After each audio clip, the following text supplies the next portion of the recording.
అంటే సీతక్క మిగతా పెద్దలు కొలీగ్స్ అందరికీ కూడా నా ధన్యవాదాలు. నేను ఈ ప్రాంతానికి వచ్చి 40 సంవత్సరాలు పూర్తయ్యాయి. 40 ఇయర్స్ నుంచి ఇక్కడ సర్వీస్ చేస్తున్నాను. అది ములుగు జిల్లా 100 కిలోమీటర్ల ఏరియా లోపల డాక్టర్ యాక్సెస్ లేనటువంటి వాళ్ళు చాలా ఉన్నాయి. రోడ్ యాక్సెస్ కానీ డాక్టర్ అందుబాటులో లేకపోతే ఇప్పటికీ పరిస్థితి ఏంటంటే మనకి 150 కిలోమీటర్ల దూరంలో ఉన్న భూపాలపట్నం అది మన వైద్య వ్యవస్థ ఎంత దయనీయంగా ఉందో తెలుస్తుంది.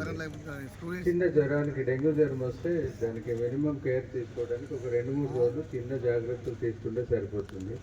ఆ 2-3 రోజులు 150 కిలోమీటర్ల నుంచి వాడు రోజు తిరగటమా లేకుంటే హాస్పిటల్లో ఉండటమా రెండు కూడా కష్టమైన కార్యక్రమం. వాళ్ళు ఉండలేరు, వాళ్ళు చూపెట్టుకుని వెళ్ళిపోదామని వస్తారు. మీకు బ్లడ్ ప్రెషర్ తక్కువ నెరబాబు 2 రోజులు ఉండాలంటే వాళ్ళు ఉండలేరు. ఇది చాలా బాధాకరమైనటువంటి విషయం. తర్వాత వీళ్ళకి ఈ వైద్య వృత్తి లోపల